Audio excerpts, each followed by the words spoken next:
Foreword of the Life Triumphant, Mastering the Heart and Mind. The Life Triumphant, Mastering the Heart and Mind by jamesallen. Foreword. Every being lives in his own mental world. His joys and sorrows are the creations of his own mind and are dependent upon the mind for their existence. In the midst of the world, darkened with many sins and sorrows, in which the majority live, there abides another world, lighted up with shining virtues and unpolluted joy, in which the perfect ones live. This world can be found and entered, and the way to it is by self-control and moral excellence.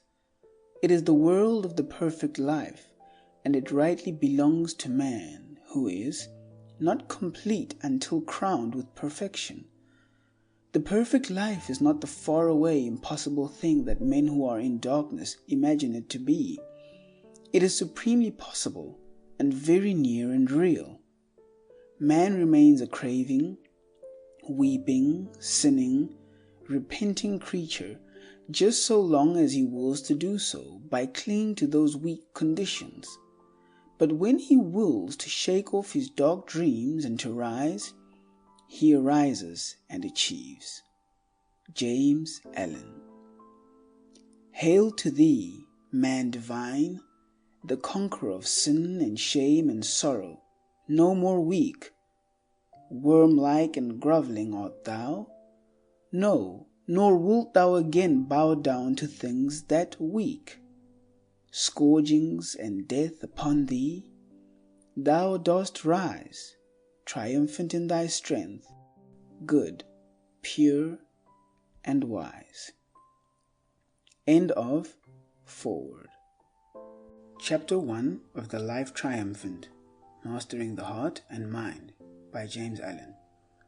Faith and Courage. For those who will fight bravely and not yield, there is triumphant victory over all the dark things of life. I state this at the beginning that the reader may know there is no uncertainty about it. In the course of this book, I shall show what are the elements, in character and conduct, which go to build up the life of calm strength and superlative victory. To stand face to face with truth, to arrive, after innumerable wanderings and pains, at wisdom and bliss, not to be finally defeated and cast out, but ultimately to triumph over every inward foe. Such is man's divine destiny, such his glorious goal, and this every saint, sage, and savior has declared. In the present stage of the life of humanity, comparatively few reach this place of triumph, though all will reach it at last. Yet there is a glorious company of perfect ones who have attained in the past, and their numbers being added to with each succeeding age. Men are as yet learners in the school of life, and most men die learners. But there are some who, in this life, through fixity of purpose and strenuous fighting against darkness, pain, and ignorance, acquire a right knowledge of life and pass joyfully beyond the pupil stage. Man is not to remain forever a schoolboy in the universe, to be whooped for follies and errors. When he wills and wishes, he can set his mind upon his task and master the lessons of life, becoming a confident and skilled scholar, living in understanding and peace, and not in ignorance and misery. The sorrows of life are profound and deeply rooted, but they can be fathomed and rooted out. The passions and emotions of human nature are, in their ungoverned state, overwhelming and painfully conflicting, but they can be so softened down, harmonized, and wisely directed and understood as to become obedient servants for the outworking of enlightened purposes. The difficulties of life are great, its battle fierce, and its wished-for issues are uncertain and elusive, so much so that every hour men and women are breaking down under the strain. Yet these conditions have no objective and arbitrary existence.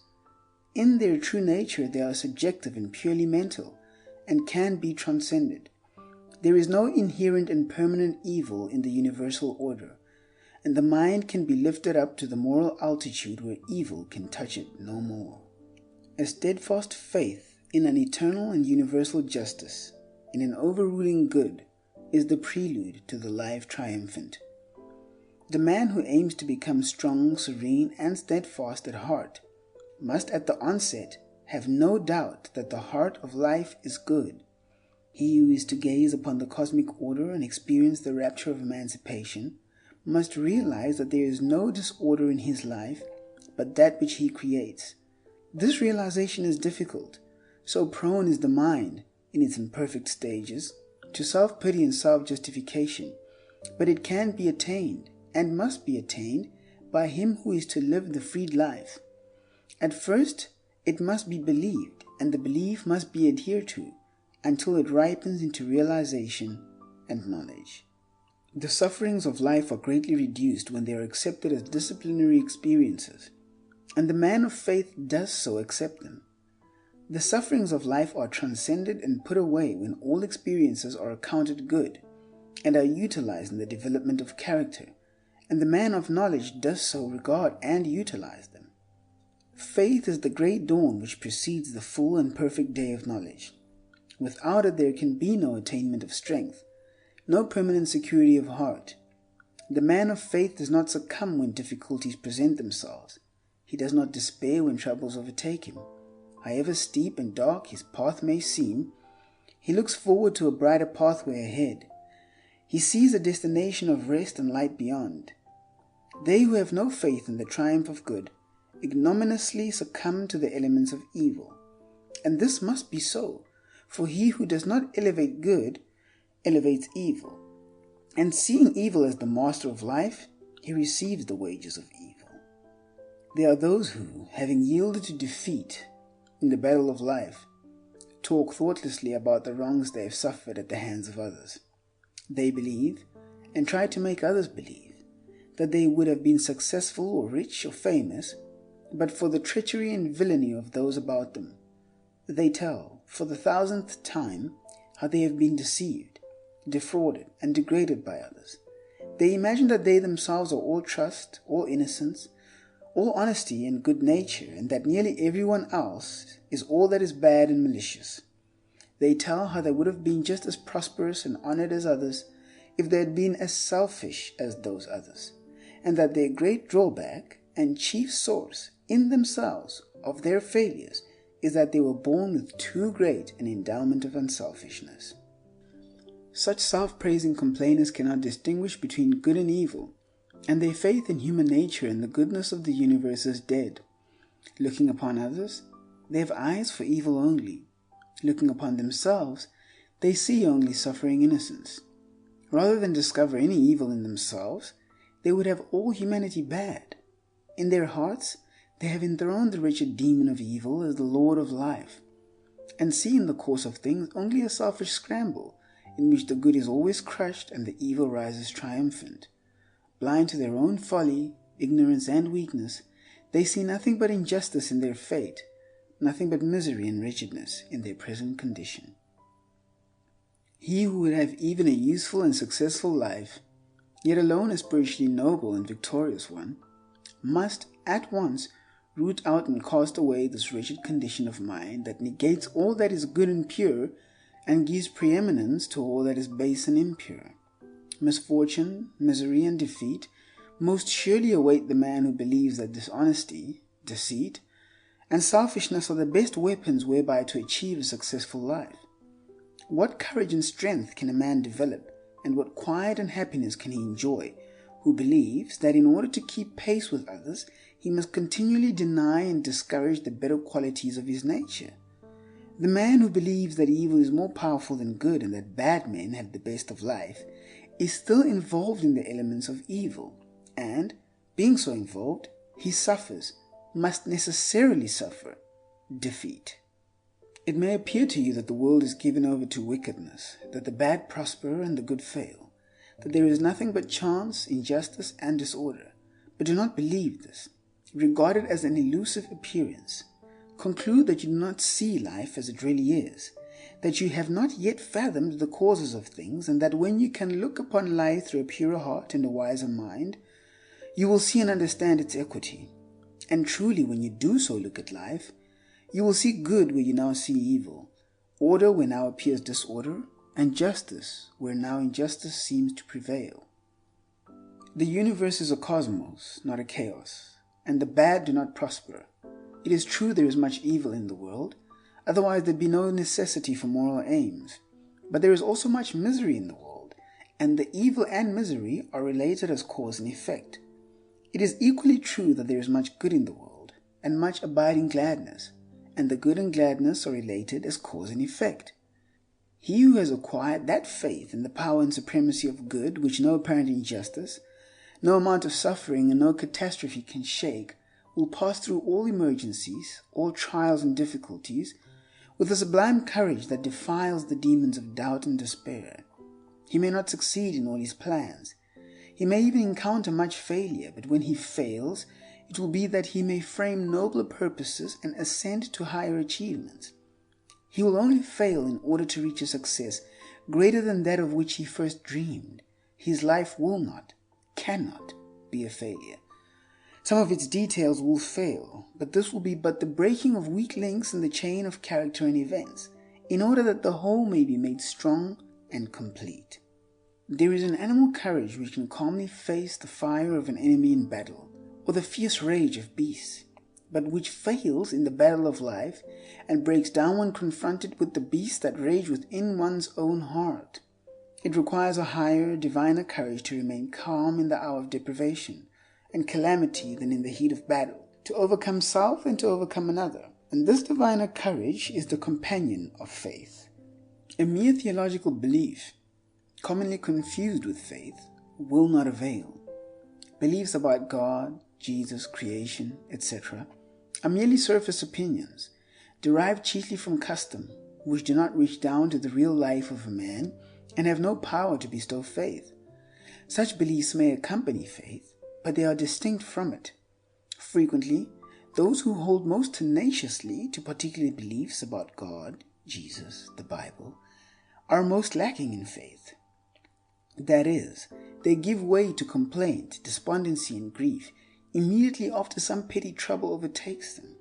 If one is given to irritability, anxiety, hopelessness, and lamentations over the simple things of life, let him know that, in spite of his religious belief or metaphysical philosophy, he lacks faith. For where faith is, there is courage, there is fortitude, there is steadfastness and strength. The opinions of men are lightly to be considered, for they are changing with every new breeze of thought. They have very little part in the reality of things, being the bubbles of a surface effervescence. But behind all opinions, there is the same human heart. The godless are they who are goodless, even though they may be members of churches and make great profession of faith in God. The godly are they who are goodly, even though they make no profession of religion. The complainers and bewailers are the faithless and unbelieving. Those who deny or belittle the power of good, and in their lives and actions affirm and magnify the power of evil, are the only real atheists. Faith bestows that sublime courage that rises superior to the petty and selfish disappointments and troubles of life, that acknowledges no defeat except as a step to victory, that is strong to endure, patient to wait, and energetic to struggle. It perceives the benign law of truth in all things, and is assured of the final triumph of the heart and the kingly power of the mind. Light up, then, the lamp of faith in your heart, and walk through the darkness guided by its illuminating rays. Its light is dim and cannot be compared with the sunlight brilliance of knowledge, but it suffices to lead one safely through the mists of doubt and the black darkness of despair, along the narrow thorny ways of sickness and sorrow, and over the treacherous plains of temptation and uncertainty. It enables man to ward off and outstrip the foul beasts that rage in the jungle of his heart, and to reach safely the open plains of a pure life, and the mountain levels of conquest, where the dim light of faith is no longer needed.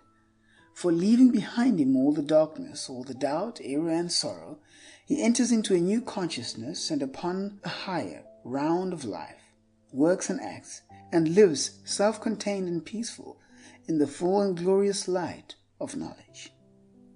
End of Chapter 1. Chapter 2 of the Life Triumphant, Mastering the Heart and Mind by James Allen. manliness, womanliness, and sincerity. Before a man can be truly godly, he must be manly. Before a woman can be truly godly, she must be womanly. There can be no true goodness apart from moral strength.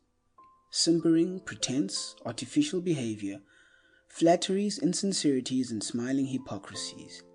Let these things be forever destroyed and banished from our minds. Evil is inherently weak, ineffectual, and cowardly. Good is essentially strong, effective, and courageous. In teaching men and women to be good, I teach them to be strong, free, self-reliant. They greatly misunderstand me and the principles which I enunciate, who imagine that because I teach gentleness, purity, and patience, I teach the cultivation of an effeminate weakness. It is only the manly man and the womanly woman who can properly understand those divine qualities. No one is better equipped to achieve the life triumphant than they who, along with active moral qualities and a high sense of purity and honor, are also possessed of the strong animal nature of the normal man. That animal force which, in various forms, surges within you, and which in the hour of excitement carries you blindly away, causing you to forget your higher nature and to forfeit your manly dignity and honor. That same force, controlled, mastered, and rightly directed, will endow you with a divine strength by which you can achieve the highest, noblest, most blissful victories of true living. The savage within you is to be scourged and disciplined into obedience. You are to be the master of your heart, your mind, yourself. Man is only weak and abject when he gives up the reins of government to the lower, instead of directing the lower by the higher. Your passions are to be your servants and slaves, not your masters. See that you keep them in their places, duly controlled and commanded, and they shall render you faithful, strong, and happy service. You are not vile. There is no part of your body or mind that is vile. Nature does not make mistakes. The universe is framed on truth. All your functions, faculties, and powers are good, and to direct them rightly is wisdom, holiness, happiness. To direct them wrongly is folly, sin, and misery. Men waste themselves in excesses, in bad tempers, hatreds, gluttonies, and unworthy and unlawful pleasures, and then blame life. They should blame themselves. A man should have more self-respect than to abuse his nature in any way. He should command himself always, should avoid excitement and hurry, should be too noble to give way to anger, to resent the actions and opinions of others, or fruitlessly to argue with an abusive and cantankerous assailant. A quiet, unobtrusive, and unoffending dignity is the chief mark of a ripe and perfect manhood. Honor others and respect yourself. Choose your own path and walk it with a firm, unflinching step, but avoid a meddlesome interference with others. In the true man, opposing qualities are blended and harmonized. A yielding kindness accompanies an unbending strength. He adapts himself gently and wisely to others without sacrificing the steadfast principles upon which his manhood is built. To have that iron strength that can go calmly to death rather than yield one jot of truth, along with that tender sympathy that can shield the weak and mistaken enemy, is to be manly with a divine manhood. Be true to the dictates of your own conscience, and respect all who do the same, even though their conscience should lead them in a direction the reverse of your own. One of the most unmanly tendencies is to pity another because he chooses opinions or religion contrary to those of oneself. Why pity a man because he is agnostic or an atheist, or a Buddhist or a Christian, because he does not hold this opinion or that belief? Such pity should be rightly named contempt. It is the office of pity to feel for the weak, the afflicted, and the helpless. Pity never says, "I pity you." It does kind deeds. It is superciliousness that professes pity for the strong, the self-reliant, for those who have the courage to mark out their own path and to walk it boldly.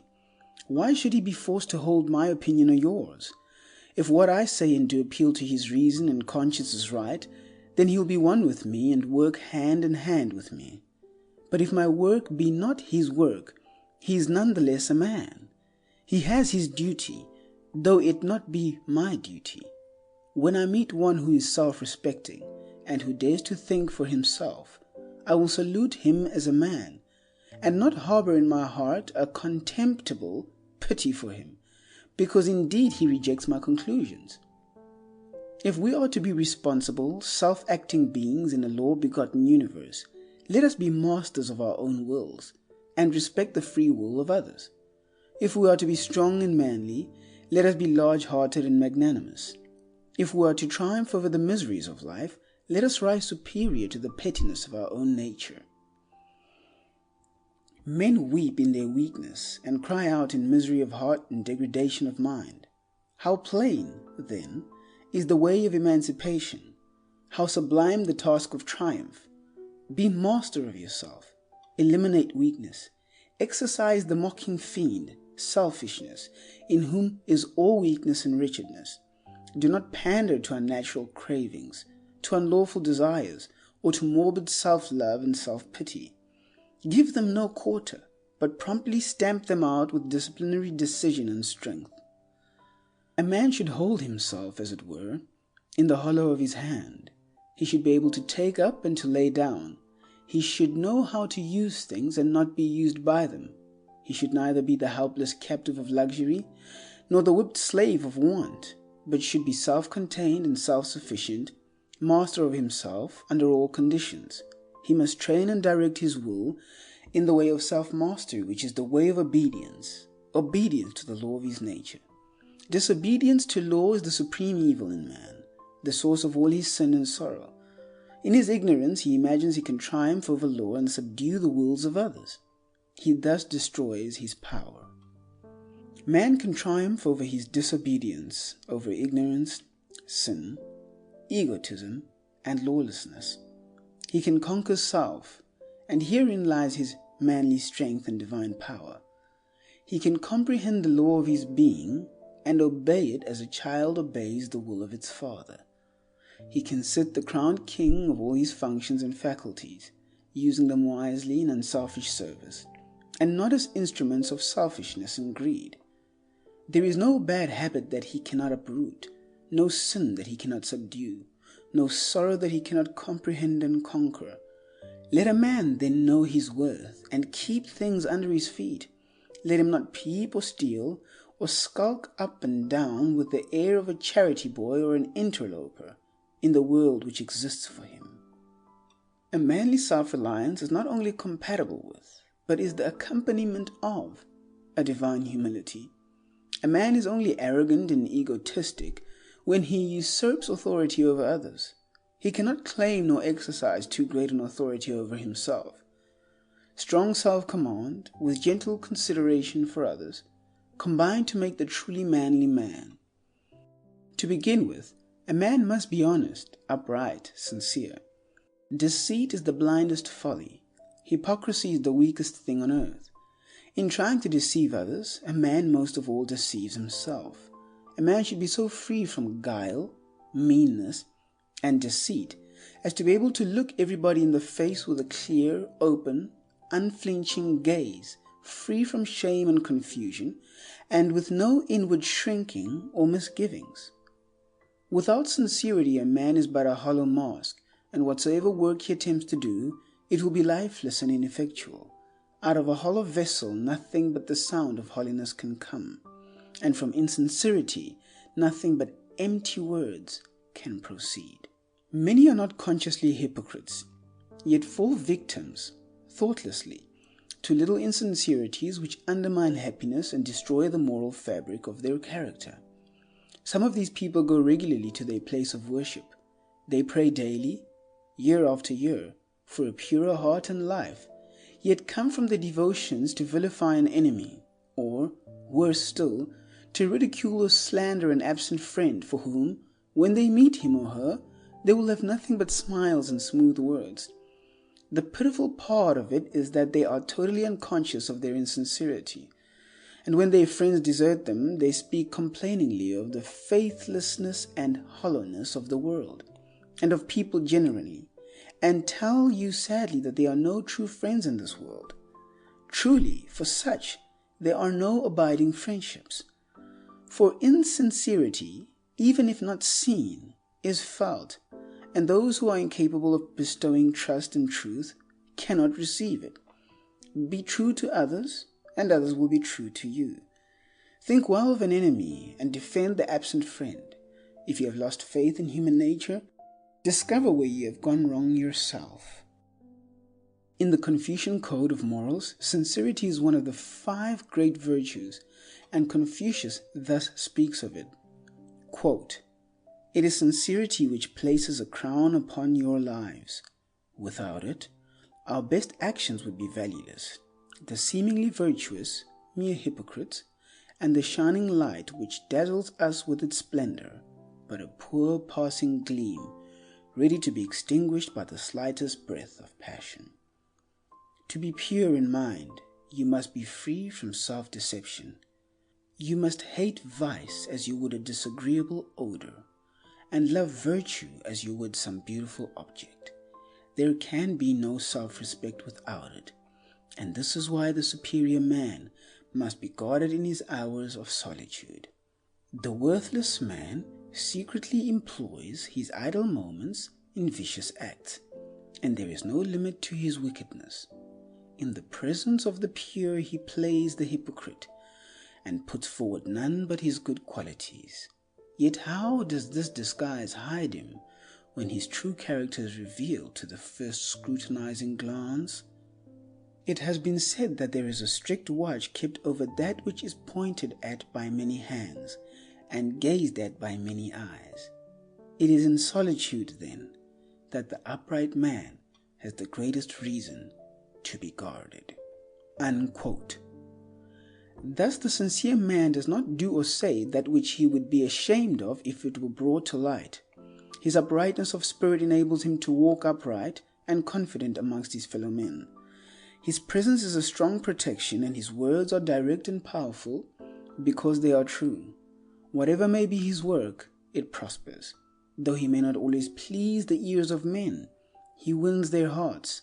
They rely on him, trust him, and honor him.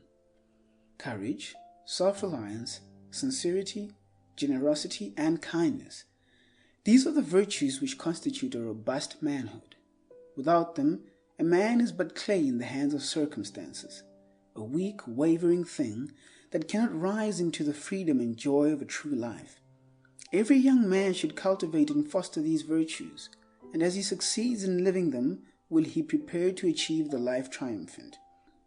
I see coming upon the earth a new race of men and women, men who will be men indeed, strong, upright, noble, too wise to stoop to anger, uncleanness, strife, and hatred.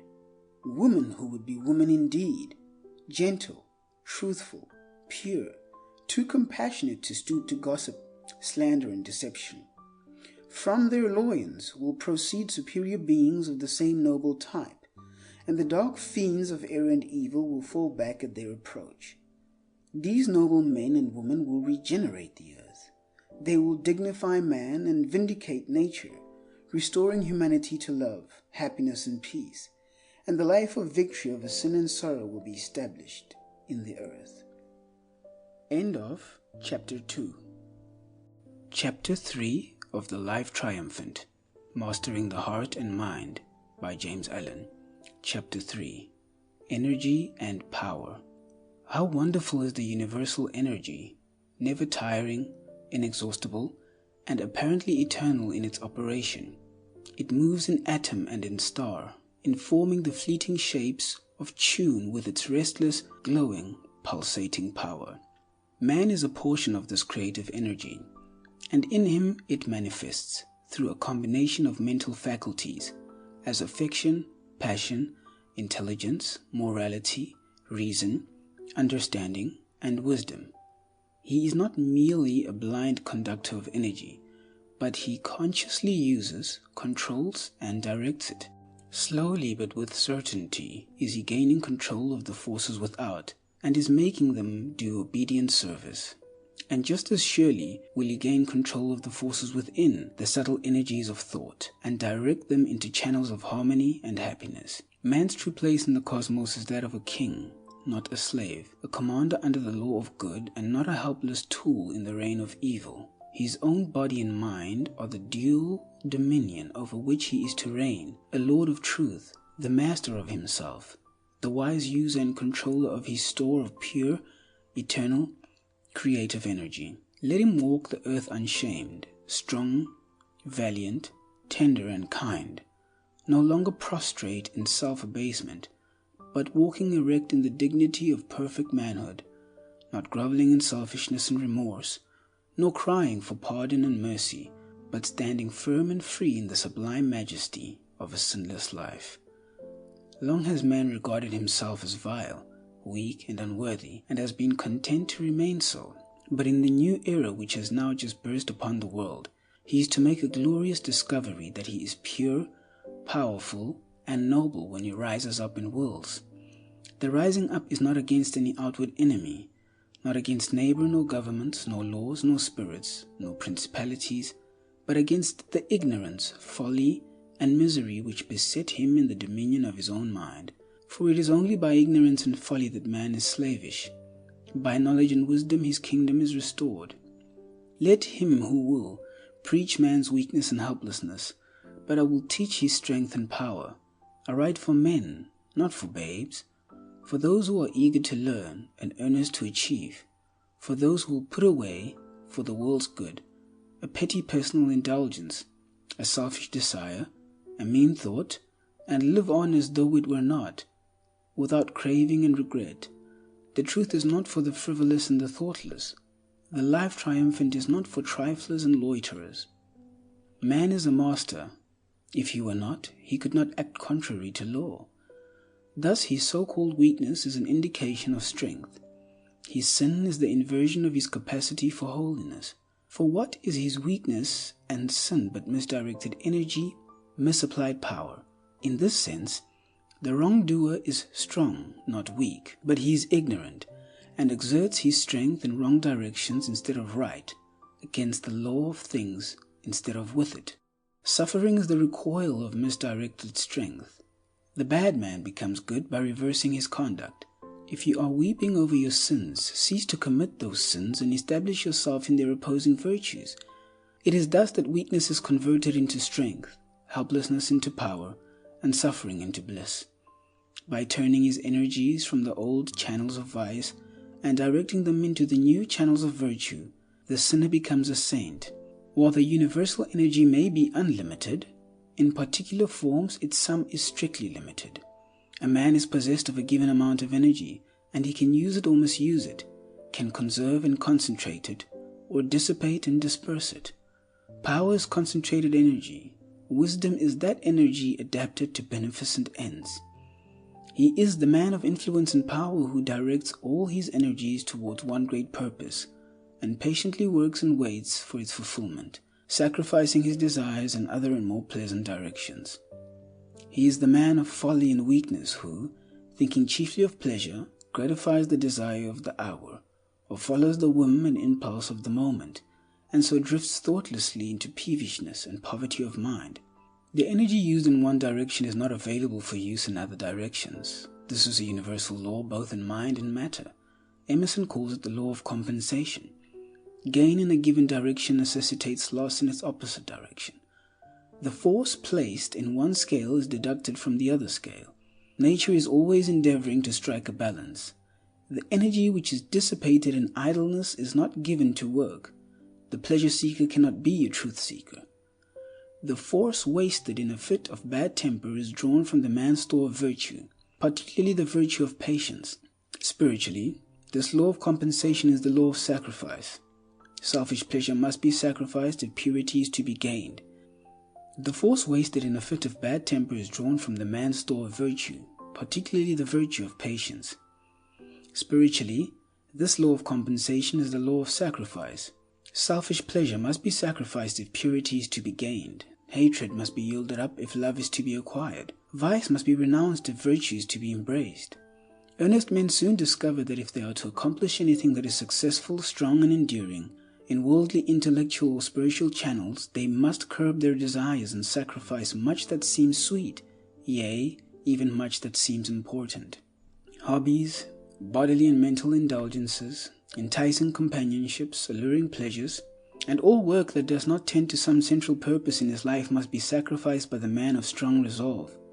He opens his eyes to the fact that time and energy are strictly limited, and so he economizes the one and concentrates the other. Foolish men waste their energies in swinish ease and gluttonous indulgence, in frivolous pleasures and empty talk, in hateful thoughts and irritable outbursts of passion, in vain controversy and meddlesome interference. They then complain that many are more, quote, fortunately equipped than they are for a useful, successful, or great life, and they envy their honored neighbor who has sacrificed self to duty, and has devoted all his energies to the faithful performance of the business of his life, unquote.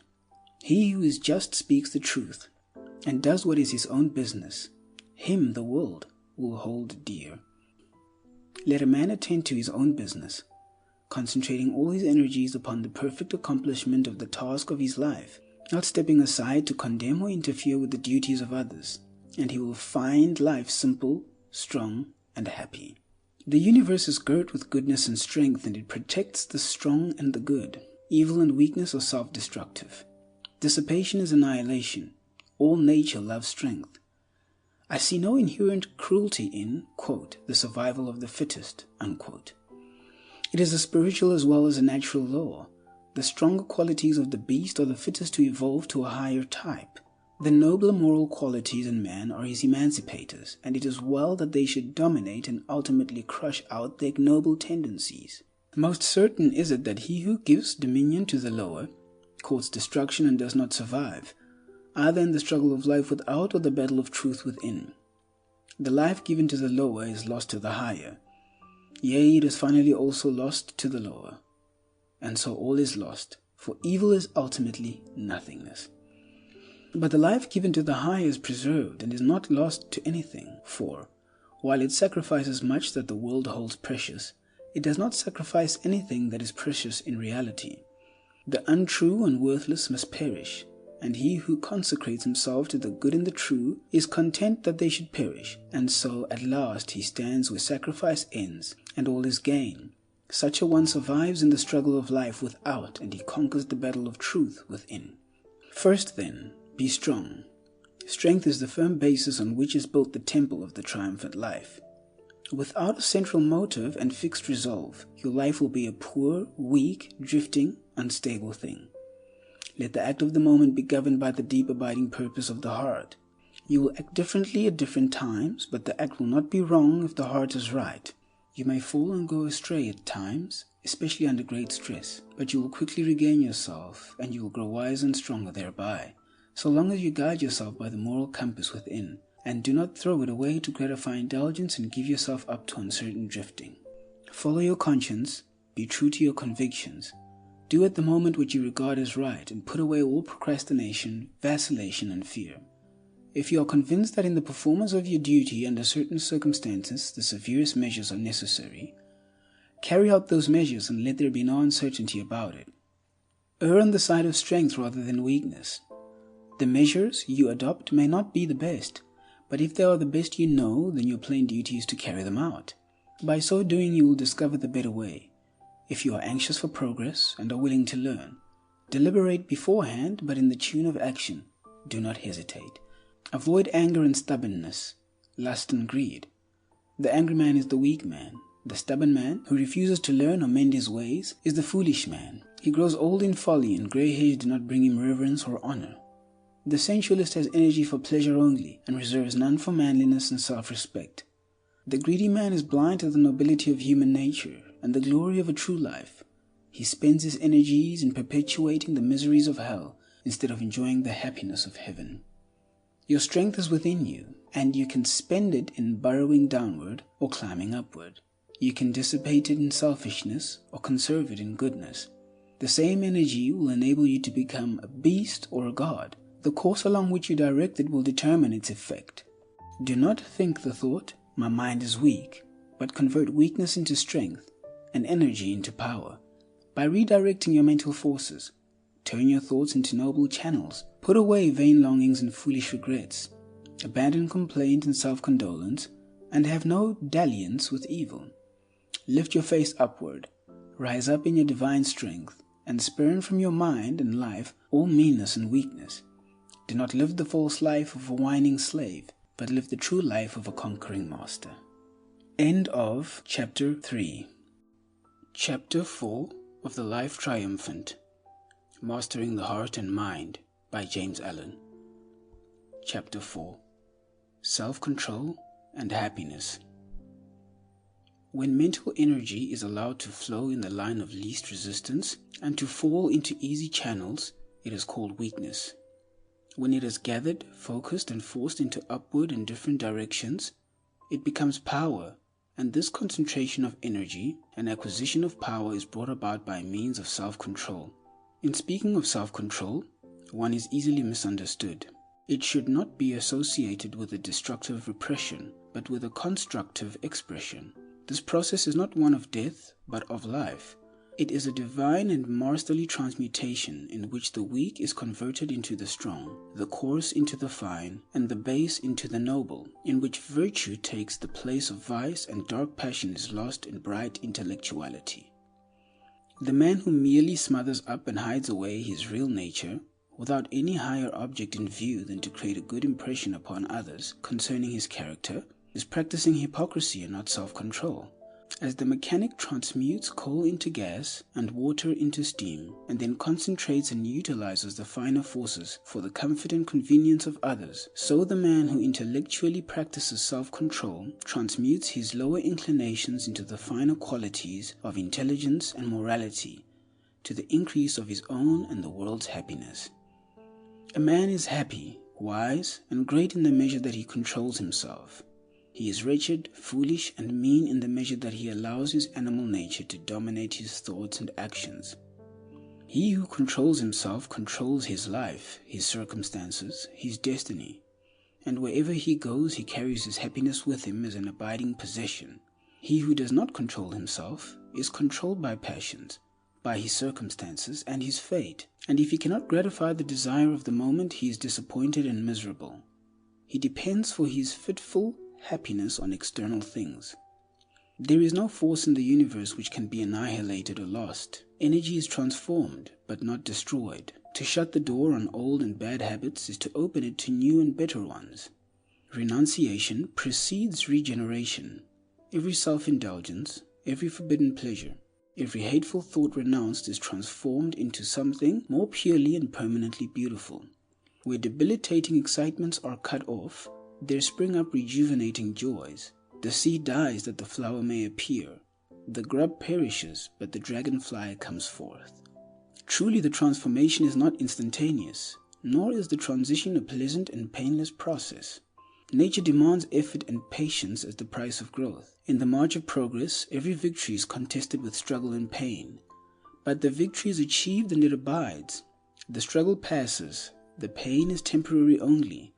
To demolish a firmly fixed habit, to break up a mental tendency that has become automatic with long use, and to force into birth and growth a fine characteristic of lofty virtue, to accomplish this necessitates a painful metamorphosis, a transitional period of darkness to pass through which patience and endurance are required. This is where men fail. This is where they slip back into their old easy animal ruts and abandon self-control as too strenuous and severe.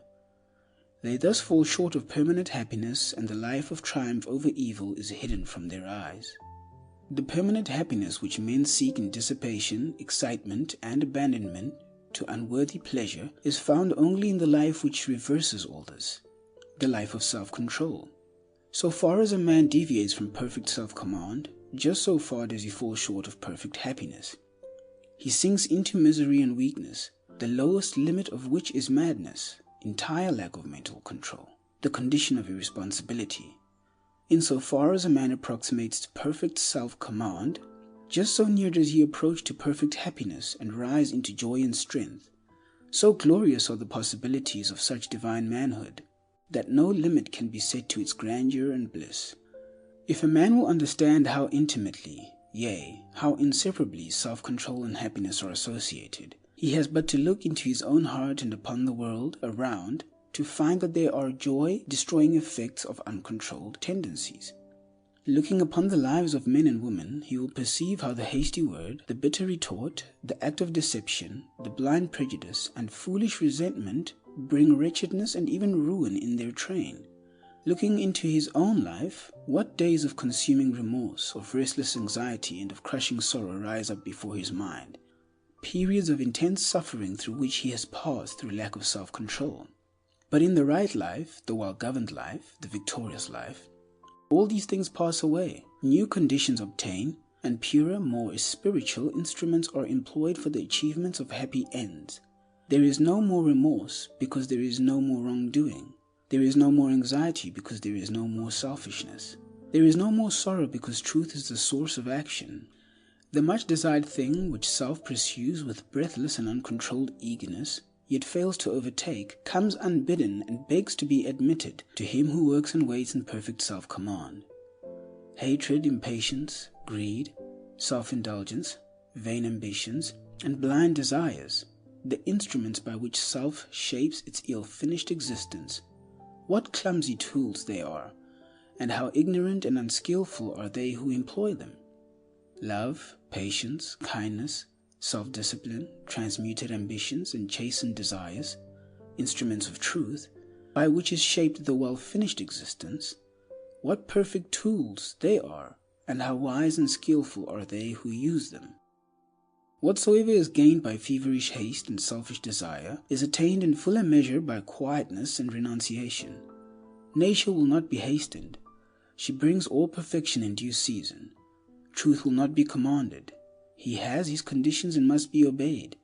Nothing is more superfluous than haste and anger. A man has to learn that he cannot command things, but that he can command himself, that he cannot coerce the wills of others, but that he can mold and master his own will, and things serve him who serve truth. People seek guidance of him who is master of himself. It is a little understood, yet simple and profound truth, that the man who cannot command himself under the severest external stress is unfit to guide others or to control affairs. It is the fundamental principles in the moral and political teachings of Confucius that before attempting to govern affairs, a man should learn to govern himself. Men who habitually give way under pressure to hysterious suspicions, outbursts of resentments, and explosions of anger are unfit for weighty responsibility and lofty duties, and usually fail, sooner or later, even in the ordinary duties of life, such as the management of their own family or business. Lack of self-control is foolishness, and folly cannot take precedence over wisdom. He who is learning how to subdue and control his turbulent, wandering thoughts is becoming wiser every day. Though for a time the temple of joy will not be completed, he will gather strength in laying its foundations and building its walls, and the day will come when, like a wise master builder, he will rest at peace in the beautiful habitation which he has built. Wisdom inheres in self-control, and in wisdom is pleasantness and peace. The life of self-control is no barren deprivation, no wilderness of monotony. Renunciation there is, but it is a renunciation of the ephemeral and false in order that the abiding and true may be realized. Enjoyment is not cut off, it is intensified. Enjoyment is life. It is the slavish desire for it that kills. Is there anywhere a more miserable man than he who is always longing for some new sensation? Is there anywhere a more blessed being than he who, by self-control, is satisfied, calm, and enlightened? Who has most of physical life and joy? The glutton, the drunkard, and the sensualist who lives for pleasure only, or the temperate man who holds his body in subjection, considering its needs and obeying its uses? I was once eating a ripe, juicy apple as it came from the tree, and a man near me said, quote, "I would give anything if I could enjoy an apple like that." Unquote. I asked, "Why can't you?" His answer was, quote, "I have drunk whiskey and smoked tobacco until I have lost all enjoyment in such things." Unquote. In pursuit of elusive enjoyments, men lose the abiding joys of life, and as he who controls his senses has most of physical life, joy and strength, so he who controls his thoughts has most of spiritual life, bliss and power. For not only happiness, but knowledge and wisdom also are revealed by self-control. As the avenues of ignorance and selfishness are closed, the open gates of knowledge and enlightenment appear. Virtue attained is knowledge gained. The pure mind is an enlightened mind. He has well-being who controls himself well. I hear men speak of, quote, the monotony of goodness, unquote. If looking for things in the spirit which one has given up in the letter were goodness, then indeed would it be monotonous. The man of self-control does not merely give up his base pleasures, he abandons all longing for them. He presses forward and does not look back. And fresh beauties, new glories, sublimer vistas await him at every step. I am astonished at the revelations which lie hidden in self-control. I am captivated by the infinite variety of truth. I am filled with joy at the grandeur of the prospect. I am gladdened by its splendor and its peace. Along the way of self-control there is the joy of victory, the consciousness of expanding and increasing power, the acquisition of the imperishable riches of divine knowledge, and the abiding bliss of service to humankind. Even he who travels only a portion of the way will develop a strength, achieve a success, and experience a joy which the idle and the thoughtless cannot know. And he who goes all the way will become a spiritual conqueror. He will triumph over all evil and will blot it out. He will gaze with enrapt vision upon the majesty of the cosmic order and will enjoy the immortality of truth. End of Chapter 4. Chapter 5 of the Life Triumphant, Mastering the Heart and Mind by James Allen. Chapter 5, Simplicity and Freedom. You have known what it is to be physically encumbered by some superfluous load.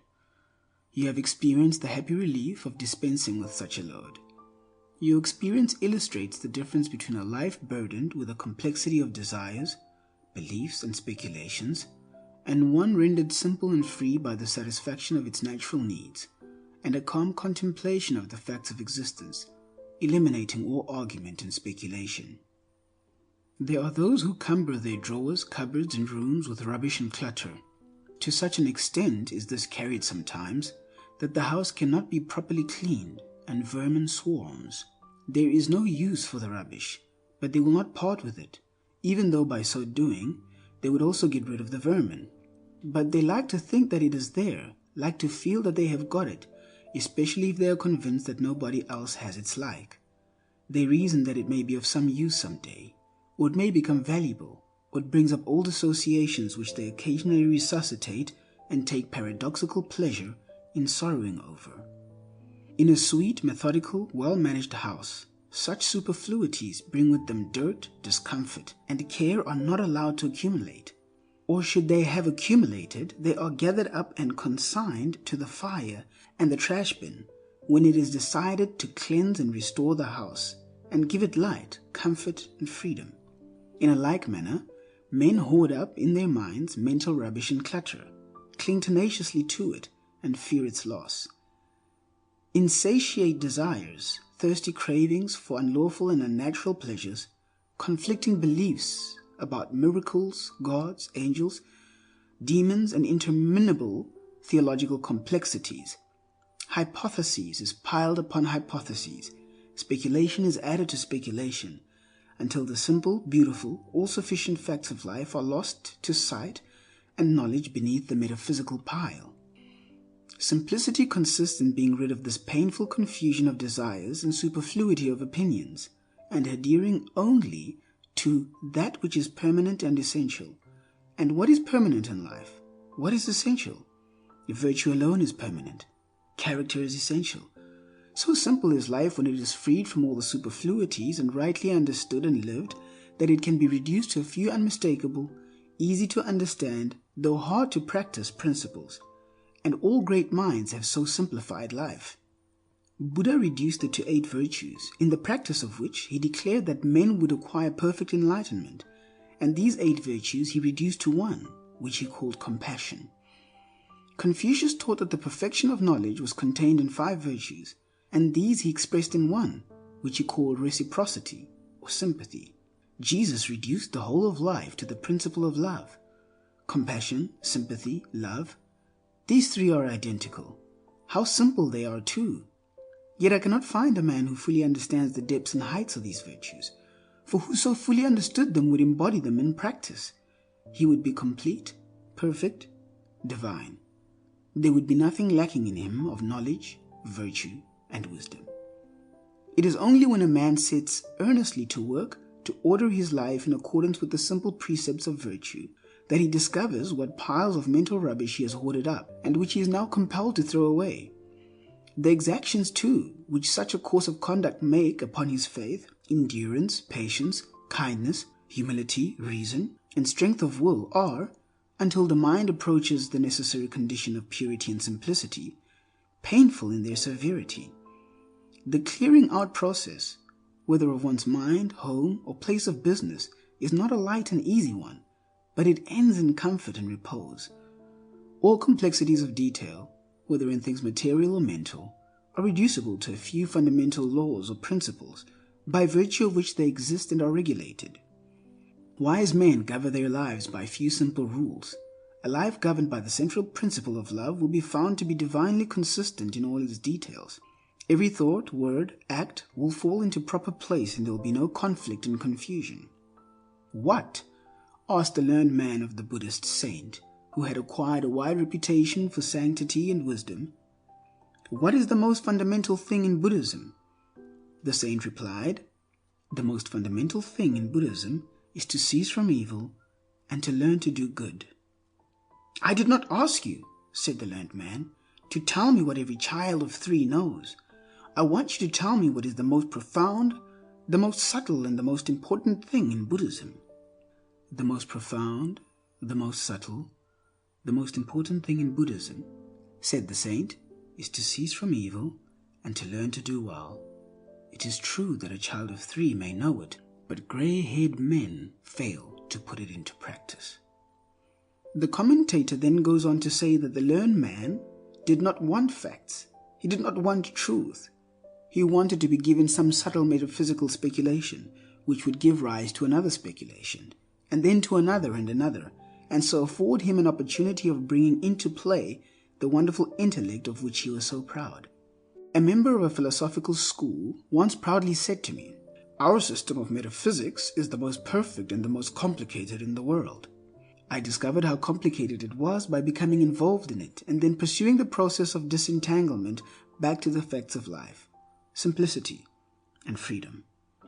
I have since learned how to better utilize my energy and occupy my time in the pursuit and practice of those virtues that are firm and sure, rather than to waste it in the spinning of the pretty but unsubstantial threads of metaphysical cobwebs. But while regarding with disfavor assumption and pride, and that vanity which mistakes its own hypothesis for reality, I set no premium on ignorance and stupidity. Learning is a good thing. As an end in itself, as a possession to be proud of, it is a dead thing. But as a means to the high ends of human progress and human good, it becomes a living power. Accompanied with a lowly mind, it is a powerful instrument for the good. The Buddhist saint was no less learned than his proud questioner, but he was more simple and wise. Even hypotheses will not lead us astray if they are perceived as mere hypotheses and are not confounded with facts. Yet the wisest men dispense with all hypotheses and fall back on the simple practice of virtue. They thus become divine and arrive at the acme of simplicity, enlightenment and emancipation. To arrive at the freedom of joy of simplicity, one must not think less, he must think more. Only the thinking must be set to a high and useful purpose, and must be concentrated upon the facts and duties of life, instead of dissipated in unprofitable theorizing. A life of simplicity is simple in all its parts because the heart which governs it has become pure and strong, because it is centered and rested in truth. Harmful luxuries in food and vain superfluities in dress, exaggerations of speech and insincerities of action, thoughts that tend to intellectual display and empty speculation, all these are set aside in order that virtue may be better understood and more earnestly embraced. The duties of life are undertaken in a spirit from which self is eliminated, and they become transfigured with a new and glorious light, even the light of truth. The great fundamental facts of life, heretofore hidden from knowledge, are plainly revealed, and the eternal verities about which the worldly theorizers can only guess and argue become substantial positions. The simple-hearted, the true-hearted, the virtuous and wise are no longer troubled with doubts and fears about the future and the unknown and unknowable. They take their stand upon the duty of the hour and on the known and the knowable. They do not barter away the actual for the hypothetical. They find in virtue an abiding security.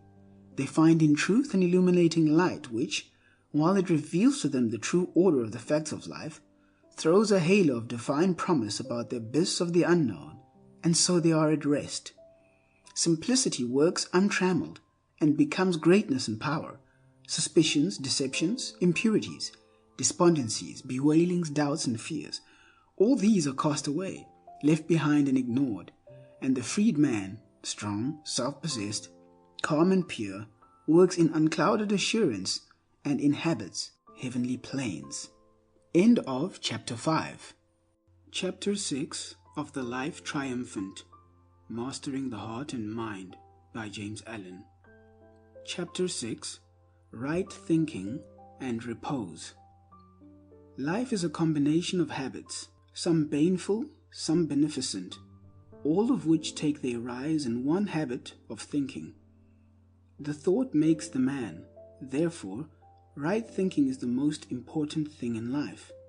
The essential difference between a wise man and a fool is that the wise man controls his thinking. The fool is controlled by it. A wise man determines how and what he shall think, and does not allow external things to divert his thoughts from the main purpose. But a fool is carried captive by every tyrant thought as it is aroused within him by external things, and he goes through life the helpless tool of impulse, whim, and passion. Careless, slovenly thinking, commonly called thoughtlessness, is the companion of failure, wrongdoing, and wretchedness. Nothing, no prayers, no religious ceremonies, not even acts of charity can make up for wrong thinking. Only right thinking can rectify a wrong life. Only the right attitude of mind towards men and things can bring repose and peace.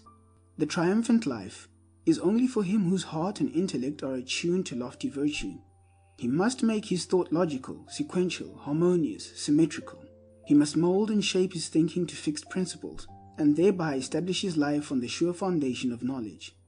He must not merely be kind. He must be intelligently kind, must know why he is kind. His kindness must be an invariable quality and not an intermittent impulse interspersed with fits of resentment and acts of harshness. He must not merely be virtuous under virtuous circumstances. His virtue must be of a kind that shall continue to shine with unabated light when he is assailed with vicious circumstances. He must not allow himself to be hurled from the throne of divine manhood by the shocks of fate or the praise and blame of those around him. Virtue must be his abiding habitation, his refuge from the whirlwind and the storm. And virtue is not only of the heart, it is of the intellect also, and without this virtue of the intellect, the virtue of the heart is imperiled. Reason, like passion, has its vices. Metaphysical speculations are the riot of the intellect, as sensuality is the riot of the affections. The highest flights of speculation, pleasing as they are, reveal no place of rest, and the strained mind must return to facts and moral principles to find that truth which it seeks. As the soaring bird returns for refuge and rest to its nest in the rock, so must the speculative thinker return to the rock of virtue for surety and peace.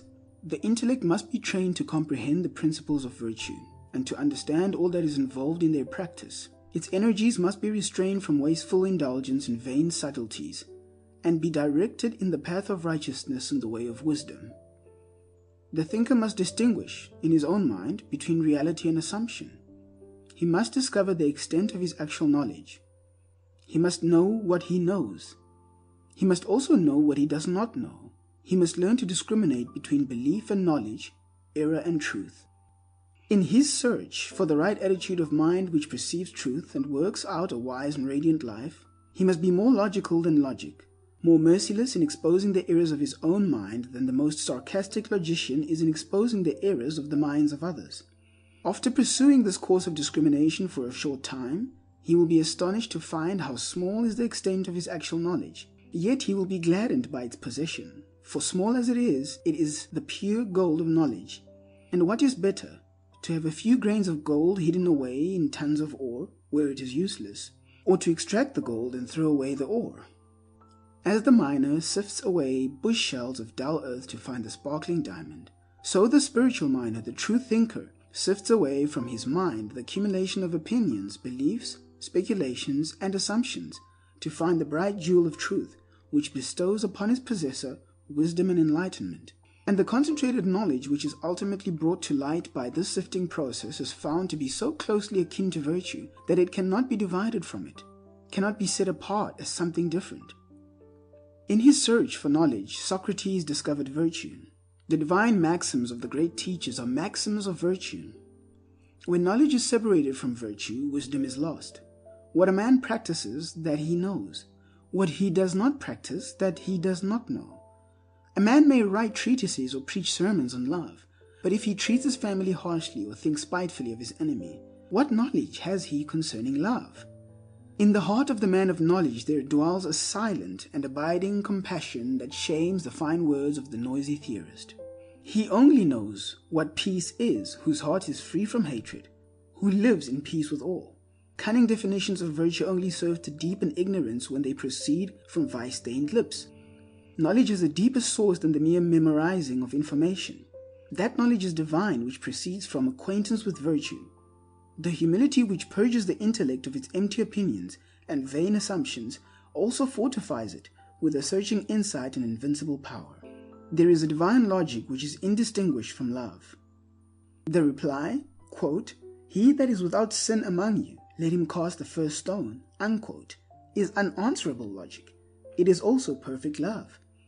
The wrong thinker is known by his vices. The right thinker is known by his virtues. Troubles and unrest assail the mind of the wrong thinker, and he experiences no abiding repose. He imagines that others can injure, snub, cheat, degrade, and ruin him. Knowing nothing of the protection of virtue, he seeks the protection of self, and takes refuge in suspicion, spite, resentment, and retaliation, and is burnt in the fire of his own vices. When slandered, he slanders in return. When accused, he discriminates. When assailed, he turns upon his adversary with double fierceness. Quote, "I have been treated unjustly," unquote, exclaims the wrong thinker, and then abandons himself to resentment and misery. Having no insight and unable to distinguish evil from good, he cannot see that his own evil, and not his neighbor's, is the cause of all his trouble. The right thinker is not concerned with thoughts about self and self-protection, and the wrong actions of others towards him cannot cause him trouble or unrest. He cannot think, quote, "This man has wronged me," unquote. He perceives that no wrong can reach him but by his own evil deeds. He understands that his welfare is at his own hands, and thus none but himself can rob him of his repose. Virtue is his protection, and retaliation is foreign to him. He holds himself steadfastly in peace, and resentment cannot enter his heart. Temptation cannot find him unprepared, and it assails in vain the strong citadel of his mind. Abiding in virtue, he abides in strength and peace. The right thinker has discovered and acquired the right attitude of mind toward men and things, the attitude of a profound and loving repose. And this is not resignation, it is wisdom. It is not indifference, but watchful and penetrating insight. He has comprehended the facts of life. He sees things as they are. He does not overlook the particulars of life, but reads them in the light of cosmic law, sees them in their right relations as the proportions of the universal scheme. He sees the universe is upheld by justice. He watches but does not engage in the petty quarrels and fleeting strifes of men. He cannot be partisan. He sympathies with all. He cannot favor one portion more than another.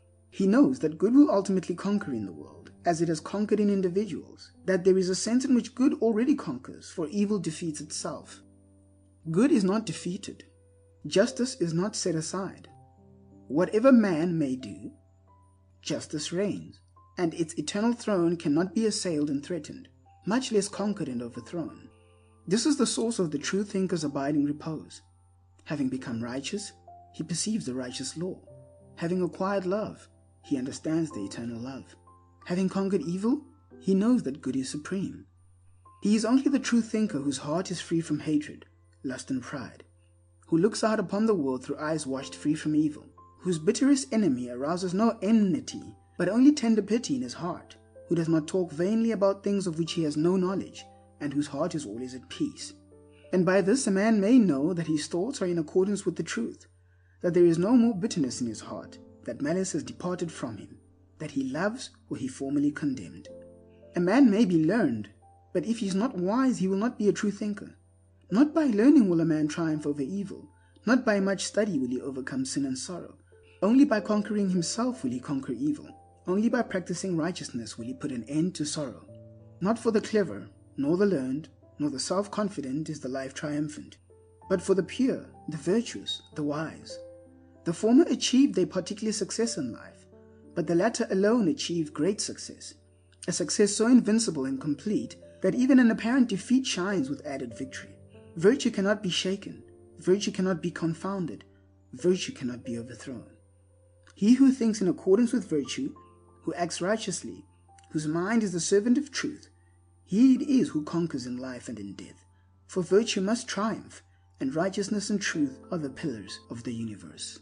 End of Chapter 6. Chapter 7 of the Life Triumphant, Mastering the Heart and Mind by James Allen. Chapter 7. Calmness and Resource. He who has truth is always self-possessed. Hurry and excitement, anxiety and fear have no place in the purified mind and the true life. Self-conquest results in perpetual calm. Calmness is the radiant light which adds a luster to all the virtues. Like the nimbus round the head of the saint, it surrounds virtue with its shining halo. Without calmness, a man's greatest strength is but a kind of exaggerated weakness. Where is a man's spiritual strength? Where indeed is his ordinary manly strength, who loses his balance with almost every petty disturbance from without? And what enduring influence can a man have who forgets himself in sinful abandonment or unseemly rage in the hour of temptation and crisis? The virtuous put a check upon themselves and set a watch upon their passions and emotions. In this way they gain possession of the mind and gradually acquire calmness. And as they acquire calmness, they acquire influence, power, greatness, abiding joy, and fullness and completeness of life. Those who do not put a check upon themselves, whose emotions and passions are their masters, who crave excitement and race after unholy pleasures, these are not yet fit for a life of joyful victory, and can neither appreciate nor receive the beautiful jewel of calmness. Such may pray for peace with their lips, but they do not desire it in their hearts, or the word, quote, peace, unquote, may only mean to them another kind of periodic pleasure which they desire to enjoy. In the life of the calm, there are no fitful periods of sinful excitement, followed by reactionary hours of sorrow and remorse. There are no foolish elations, followed by equally foolish depressions. No degrading actions, followed by misery and loss of self-respect. All these things are put away, and what remains is truth. And truth is forever encircled with peace. The calm life is new, unbroken bliss. Duties which are irksome to the ungoverned are things of joy to the calm man. Indeed, in the calm life, the word, quote, duty, unquote, receives a new meaning. It is no longer opposed to happiness, but it is one with happiness. The calm man, the right-seeing man, cannot separate joy from duty. Such separation belongs to the mind and life of the pleasure hunter and lover of excitement. Calmness is difficult to attain because men cling blindly to the lower disturbances of the mind for the passing pleasure which these disturbances afford. Even sorrow is sometimes selfishly gloated over as a kind of occasional luxury. But though difficult to attain, the way which leads to its attainment is simple. It consists of abandoning all those excitements and disturbances which are opposed to it, and fortifying oneself in these steadfast virtues, which do not change with changing events and circumstances, which have no violent reactions, and which therefore bestow perpetual satisfaction and abiding peace. He only finds peace who conquers himself, who strives, day by day, after self-possession, greater self-control, greater calmness of mind. One can only be a joy to himself and a blessing to others in the measure that he has command of himself, and such self-command is gained only by persistent practice. A man must conquer his weakness by daily effort. He must understand them and study how to eliminate them from his character. If he continues to strive, not giving way, he will gradually become victorious.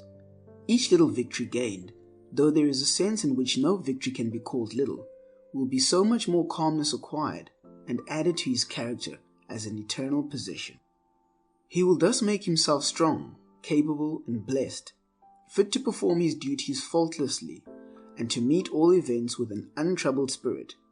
But even if he does not, in this life, reach that supreme calm which no shock can disturb, he will become sufficiently self-possessed and pure to enable him to fight the battle of life fearlessly and to leave the world a little richer for having known the goodness of his presence. By constantly overcoming self, a man gains a knowledge of the subtle intricacies of his mind, and it is this divine knowledge which enables him to become established in calmness. Without self-knowledge, there can be no abiding peace of mind, and those who are carried away by tempestuous passions cannot approach the holy place where calmness reigns. The weak man is like one who, having mounted a fiery steed, allows it to run away with him and carry him whithersoever it wills. The strong man is like one who, having mounted the steed, governs it with a masterly hand and makes it go in whatever direction and whatever speed he commands. Calmness is the crowning beauty of a character that has become, or is becoming divine, and is restful and peace-giving to all who come in contact with it. Those who are still in their weakness and doubt find the presence of the calm mind restful to their troubled minds, inspiring to their faltering feet, and rich with healing and comfort in the hour of sorrow. For he who is strong to overcome self is strong to help others. He who has conquered soul weariness is strong to help the weary on the way. That calmness of mind, which is not disturbed or overthrown by trials and emergencies, or by the accusations, slanders, and misrepresentations of others, is born of great spiritual strength. It is the true indication of an enlightened and wise understanding. The calm mind is the exalted mind. Divinely gentle and externally strong is that man who does not lose his serenity, nor forget his peace when falsehoods and indignities are heaped upon him. Such calmness is the perfect flower of self-control. It has been slowly and laboriously gained, by patiently passing through the fires of suffering, by subjecting the mind to a long process of purification. The calm man has discovered the spring of both happiness and knowledge within himself, and it is a spring that can never run dry. His powers are at his full command, and there is no limit to his resources.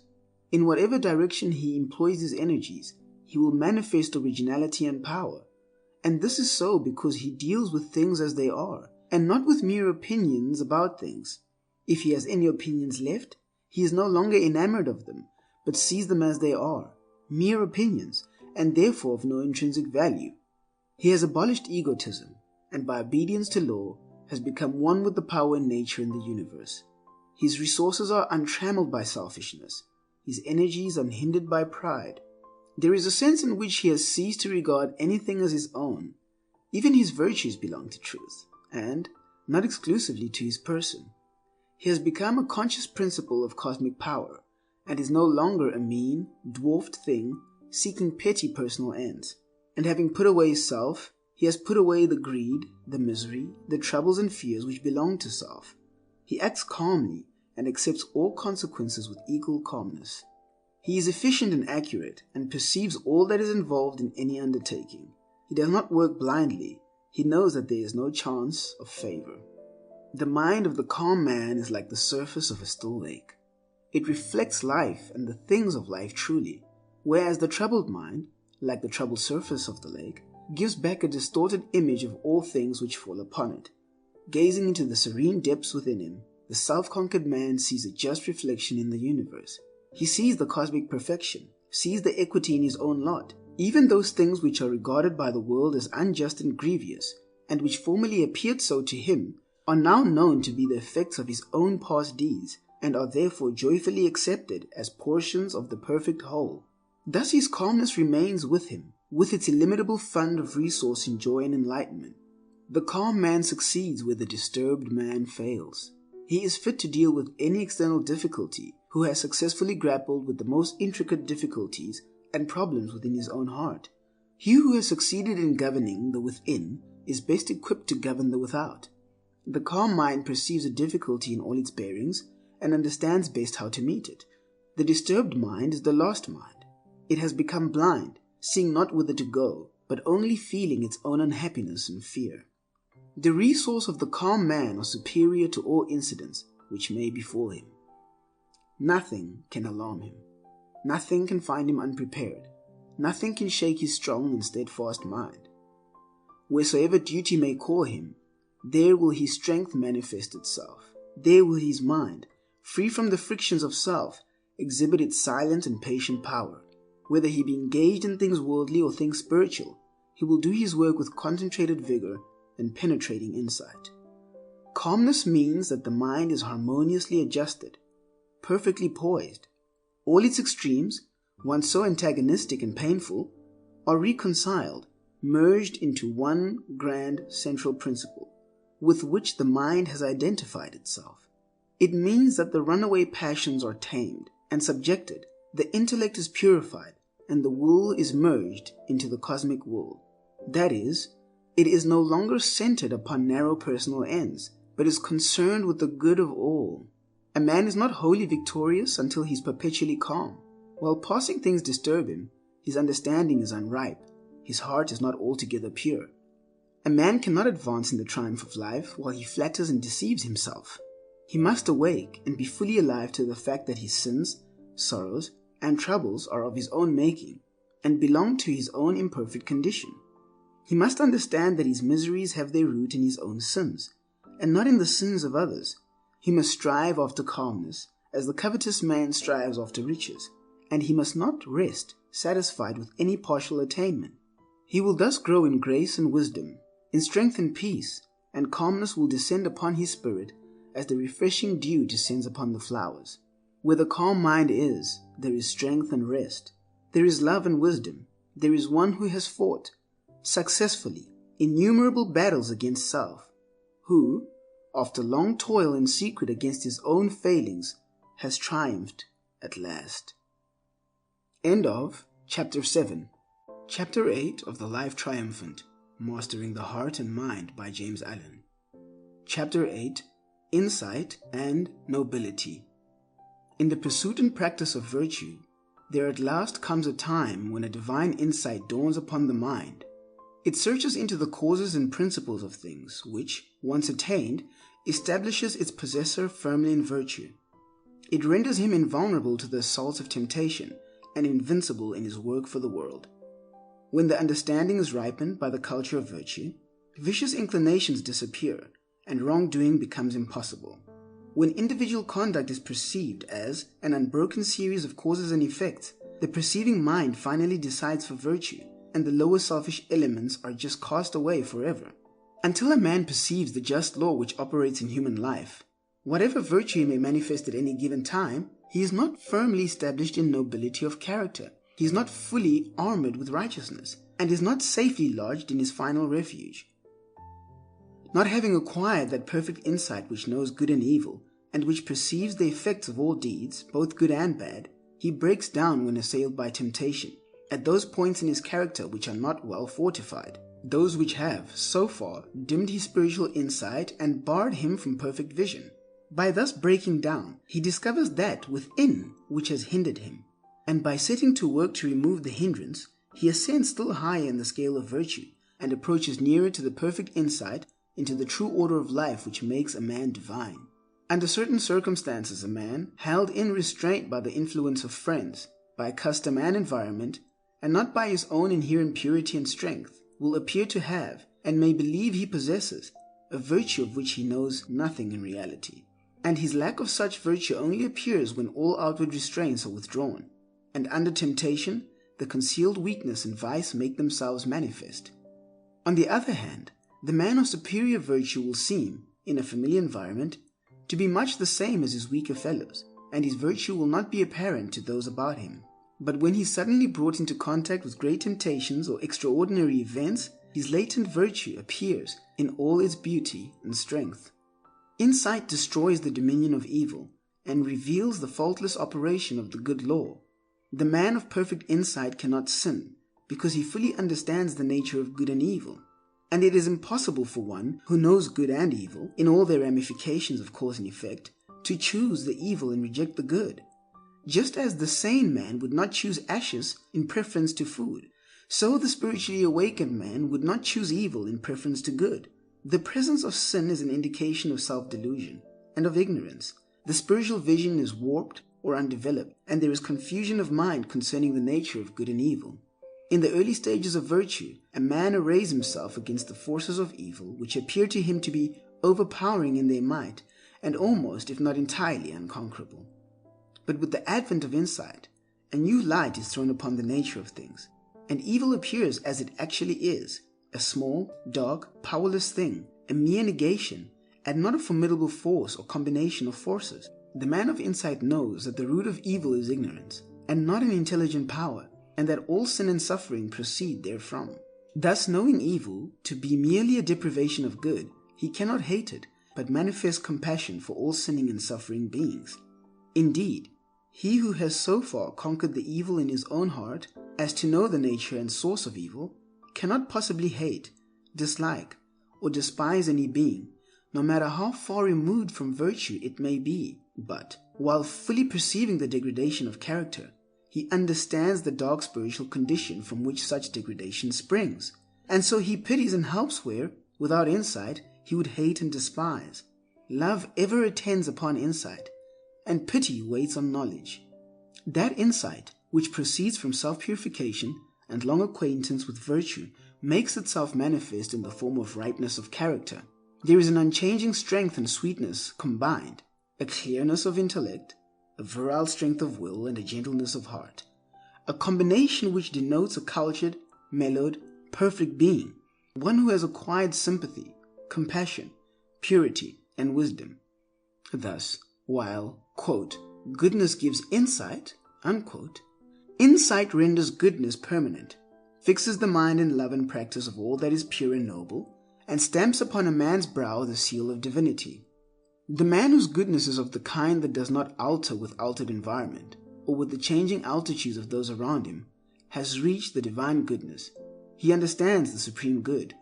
He is no longer concerned with evil as the thing that can harm, but he is concerned with good only, and so he ignores evil and recognizes only good. He perceives that men commit evil out of the mistaken idea of good, and, thus perceiving, no hatred can enter his peaceful heart. The life of such a man is powerful, no matter how obscure it may be, for goodness is the most powerful thing in the world. The fact of his living and moving among men confers incalculable benefit upon the race, although during his lifetime this may not be perceived or understood. So powerful is goodness that the destiny of the world was, is, and will be in the hands of the good. Those who are good are the guides and emancipators of humanity. In the present period of its development, they are taking the race rapidly along its evolutionary journey, and this, not in any mystical or miraculous sense, but in a very practical and normal sense, by their exemplary lives and the power of their deeds. The good men who help the world are not wonder workers, though undeveloped minds have ever tried to make them such, but the workers of righteousness, servants of the good law. The world never was, is not, and will not be under the dominion of evil, for such a condition would mean non-existence, evil being merely the negation of good, as darkness is the negation of light. It is light and not darkness which is the sustaining power. Evil is the weakest thing in the world and cannot accomplish anything. The universe not only makes for good, the universe is good, and evil always falls short and fails. Insight is the seeing in the light of truth, that light which is the revealer of all things. As the light of day reveals all objects in the world in their proper forms, so when the light of truth enters the mind, it reveals all things of life in their proper proportions. He who searches his own heart by the aid of truth searches all hearts. He who, by long searching, has perceived the perfect law, which is operative in his mind, has revealed the divine law, which is the stay and substance of the universe. Insight disperses error and puts an end to superstition. Sin is the only error. Men attack each other's beliefs and remain in ignorance. When they get rid of their own sins, they will become enlightened. Superstition springs from sin. Looking through darkened eyes, men see evil things which are delusions of ignorance. Conceiving in their hearts unlawful things, their imagination is troubled with monsters and terrors which have no existence in reality. Where there is pure insight, there is no fear. Devils, demons, wrathful and jealous gods, vampires and evil spirits, and all the hideous host of ideological monsters have vanished from the universe along with the feverish nightmare which gave birth to them. And before a rapt gaze of the purified one, there spreads a universe of orderly beauty and inviolate law. The man of insight lives in the beatific vision of the saints, not as a fleeting experience in a moment of exceptional purity, but as a constant, normal condition of mind. He has completed his long journey through self and sorrow, and is at peace. He has conquered and is glad. He sees all the sin, misery, and pain that are in the world more plainly and vividly than other men. But he now sees it as it is in its cause, inception, growth, and fruitage, not as it appeared to him when he was blindly involved in it and his mind was distorted by impurities. He watches the growth of beings from the immature to the mature through periods of change and pain with tender compassion and solicitude, as the mother watches the growth of her child through the helpless period of its infancy. He sees justice operating in all things. While men are waxing wrathful over the triumph of wrong, he knows that wrong has not triumphed, but is brought to naught. He sees the overruling right, which, though concealed from worldly eyes, remains forever unshaken. He sees the littleness, the puny weakness, and the blind folly of evil as compared with the majesty, invincible power, and the all-seeing wisdom of good. And thus, knowing and seeing, his mind is finally fixed in that which is good. He is devoted to truth, and his delight is in the doing of righteousness. When insight is born in the mind, reality stands revealed. Not a metaphysical reality distinct from the universe, not a speculative reality other than the things of life, but the reality of the universe itself, the reality of things in themselves. Insight is triumphant over change and decay, for it perceives the abiding in change, the eternal in the transient, the immortal in the things which pass away. And herein is the meaning of that fixed nobility of character of the saints and sages, and superlatively of the great teachers of the race, that they perceive and abide in reality. They know life in its completion. They understand and obey the righteous law. Having conquered self, they have conquered all delusions, have triumphed over sin. They have triumphed over sorrow. Having purified themselves, they see the perfect cosmos. He who chooses the right, the pure, the good, and clings to them through all misunderstandings, insults, and defeat, reaches, at last, the place of insight, and his eyes open upon the world of truth. Then his painful discipline is ended. The lower conditions no more affect him or cause him sorrow. Purity and joy abide with him, and the universe again rejoices in the triumph of good and hails another conqueror. End of Chapter 8. Chapter 9 of the Life Triumphant, Mastering the Heart and Mind by James Allen. Chapter 9, Man the Master. By the mastery of self, a distinct form of consciousness is evolved, which some would call divine. It is distinguished from that ordinary human consciousness, which craves personal advantages and gratifications on the one hand, and is involved in remorse and sorrow on the other. This divine consciousness concerns itself with humanity and the universe, with eternal verities, with righteousness, wisdom, and truth, and not with pleasures, protection, and preservation of the personality. Not that personal pleasure is destroyed, but that it is no longer craved and sought. It no longer takes a foremost place. It is purified, and it is received as the effect of right thought and action, and is no longer an end in itself. In the divine consciousness, there is neither sin nor sorrow. Even the sense of sin has passed away, and the true order and purpose of life being revealed, no cause is found for lamentation. Jesus called this state of consciousness, quote, the kingdom of heaven, unquote. Buddha named it, quote, nirvana, unquote, and Lao Tzu's term for it was, quote, Tao, unquote. Emerson refers to it as, quote, the oversoul, unquote. And Dr. Bucky calls it, quote, cosmic consciousness, unquote, in his valuable work bearing that title. The ordinary human consciousness is self-consciousness. Self, the personality, is placed before everything else. There are ceaseless anxieties and fears concerning the self. Its possible loss is thought to be the most grievous calamity, and its eternal preservation the most important thing in the universe. In divine consciousness, all this has passed away. Self has disappeared. Therefore, there can be no more fears and anxieties concerning the self. And things are considered and known as they are, and not as they afford pleasure or cause pain to self. not as self wishes them to be for its own temporal or eternal happiness. The self-conscious man is subject to desire. The divinely conscious man is master of desire. The former considers what is pleasant or unpleasant. The latter acts from the righteous law without reference to pleasure or pain. The race is passing through self-consciousness to divine consciousness, through the slavery of self, with its sense of sin and shame, to the freedom of truth, with its sense of purity and power. The great teachers and saviors of the race have already attained. In former existences, they have already passed through all forms of self-consciousness, and now, having subjugated self, have become divinely conscious. They have reached the summit of evolution on this earth, and have no further need to be reborn in the self-conscious form. They are masters of life. Having conquered self, they have acquired the supreme knowledge. Some of them are worshipped as God because they manifest a wisdom and consciousness which is quite distinct from the normal self-consciousness of humanity, and which is therefore regarded with and shrouded by incomprehensible mystery. Yet, in this divine consciousness, there is no mystery, but, on the contrary, a transparent simplicity which becomes apparent when the confusions of self are dispersed. The abiding gentleness, the sublime wisdom, the perfect calm of the great teachers, qualities which appear supernatural when viewed from the self-consciousness state, are seen to be simple and natural when the first glimmering of divine consciousness dawns in the mind. And such divine consciousness does not appear until a high degree of morality is attained by the self-conscious man. Man becomes divinely conscious, divinely wise, divinely gentle and strong, in the measure that he subdues and dominates within those passions by which humanity is subdued and dominated. Man becomes divinely conscious, divinely wise, divinely gentle and strong in the measure that he subdues and dominates within those passions by which humanity is subdued and dominated.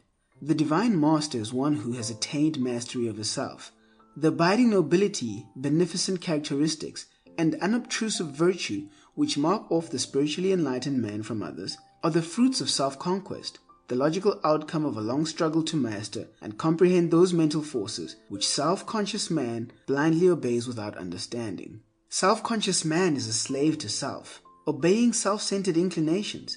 He is in submission to his passions and to the sorrows and pains which allegiance to those passions inflict upon him.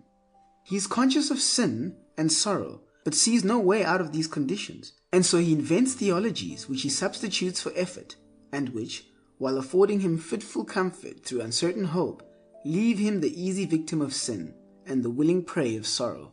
Divinely conscious man is the master of self. He obeys truth and not self. He curbs and directs his inclinations, and is conscious of a growing power over sin and sorrow. He sees that there is a way out of these conditions by the path of self-mastery. He needs no theologies to aid him, but exerts himself in right doing, and is gladdened by a sense of victory and increasing purity and power.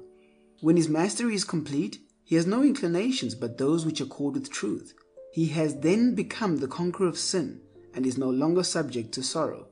Enlightened, wise, and ever more peaceful and happy is he who has subjected, overcome, and cast out the turbulent self that reigned within.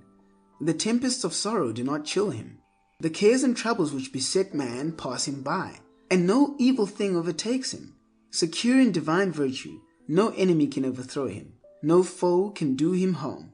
Kind and peaceful, no person, power, nor place can rob him of repose. There is no enemy but self, no darkness but ignorance, no suffering but that which springs from the insubordinate elements of one's own nature.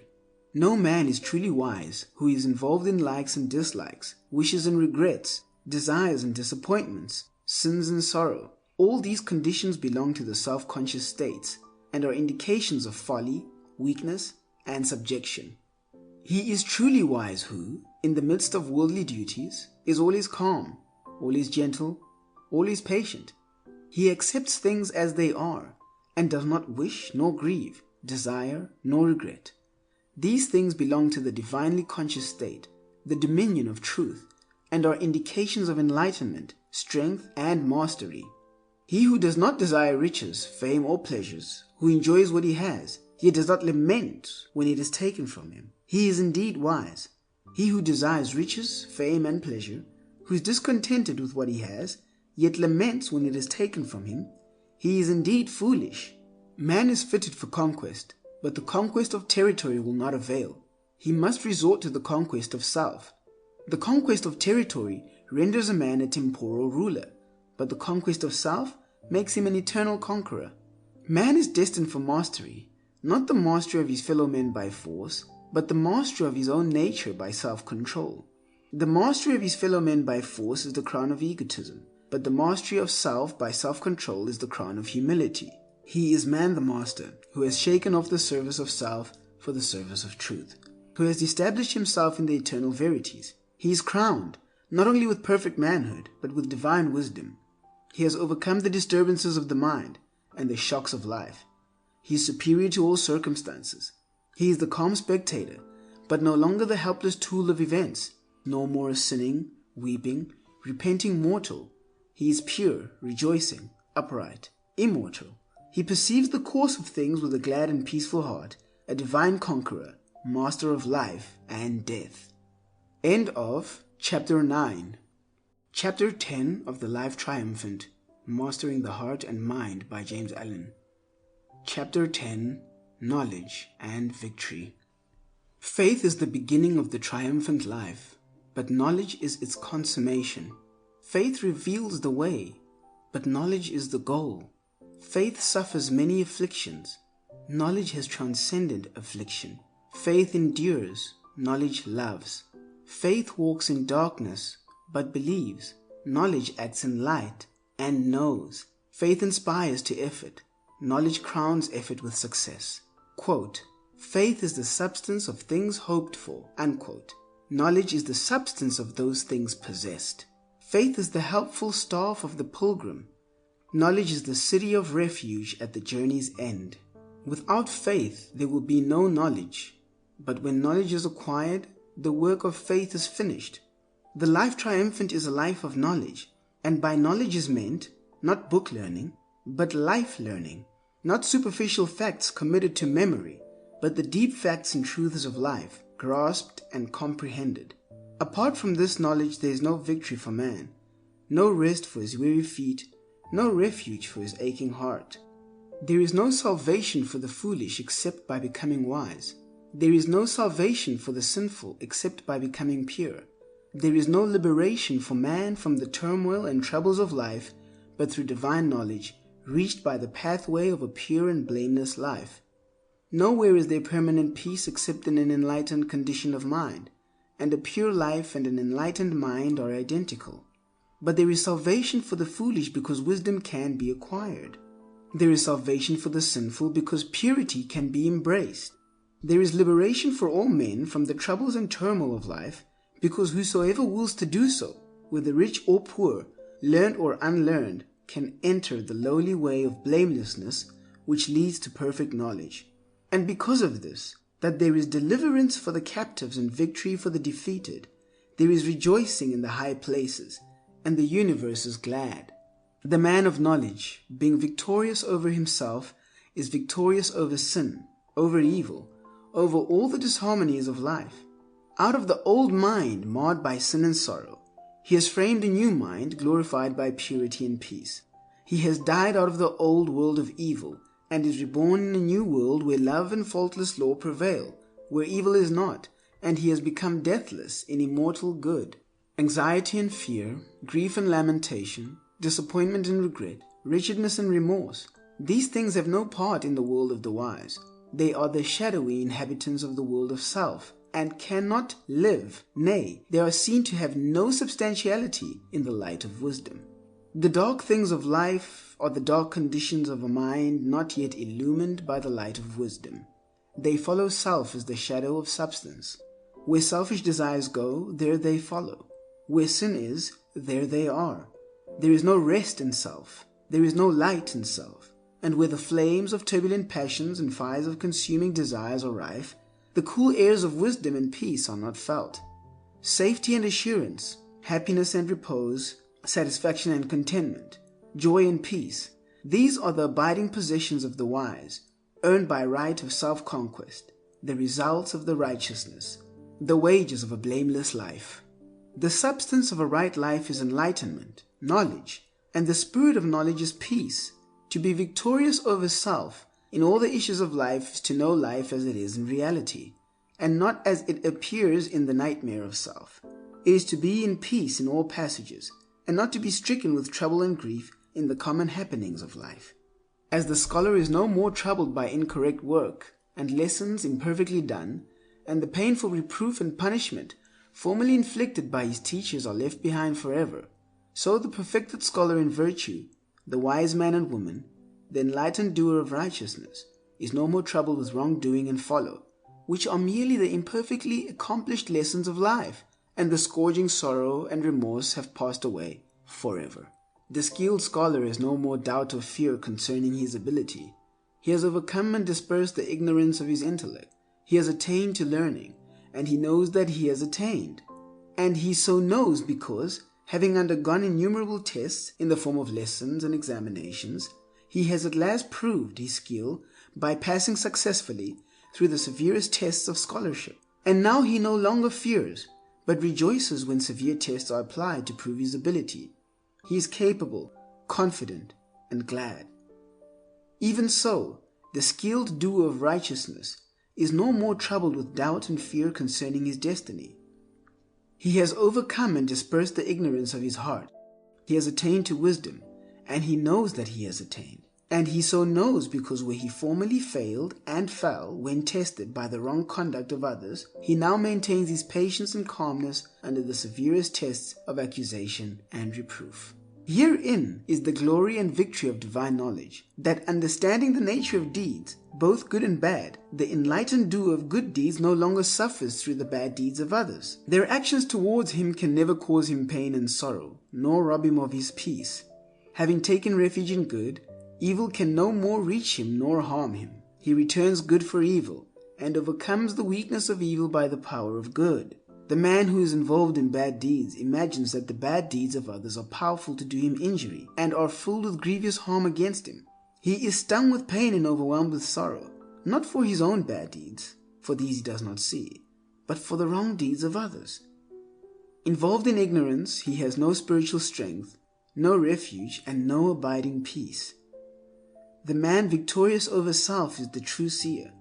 He is not the seer of spirits or supernatural phenomena, for such seeing is narrow and illusory. He is the seer of life as it is, both in its particular aspects and in its divine principles, the seer of the spiritual universe of the cosmic law, cosmic love, cosmic liberty. The man of knowledge and victory, who has shaken off the painful dreams of self, has awakened with a new vision, which beholds a new and glorified universe. He is the seer of the eternal, and is blessed with perfect love and endless peace. He is lifted far above all sordid desires, narrow aims, and selfish love and hate. And being so lifted up, he perceives the lawful course of things, and does not grieve when overtaken by the inevitable. He is above the world of sorrow, not because he has become cold and cruel, but because he abides in love where no thought of self can enter, and where the well-being of others is all in all. He is sorrowless because he is selfless. He is serene because he knows that whatever he receives, it is good, and whatever is taken from him, that also is good. He has transmuted sorrow into love, and is filled with infinite tenderness and abounding compassion. His power is not violent, ambitious, worldly, but pure, peaceful, heavenly, and he is possessed of a hidden strength which knows how to stand and when to bend for the good of others and the world. He is a teacher, though he speaks but little. He is a master, yet he has no desire to rule others. He is a conqueror, but makes no attempt to subdue his fellow men. He has become a conscious instrument for the outworking of cosmic law, and is an intelligent, enlightened power directing the evolution of the race. At this, the beginning of a new epoch, let the good news again go forth throughout the world, that there is purity for the sinful, comfort for the afflicted, healing for the brokenhearted, and triumph for the defeated. In your heart, O man, O woman, stained as it is with sin and torn with conflicting desires, there is a place of power, a citadel of strength. You are the dwelling place of the supreme good, and the scepter of victory awaits you. Deep in your consciousness is the high seat of empire. Arise, O stricken one, ascend to your rightly throne. End of chapter 10. End of The Life Triumphant, Mastering the Heart and Mind by James Allen.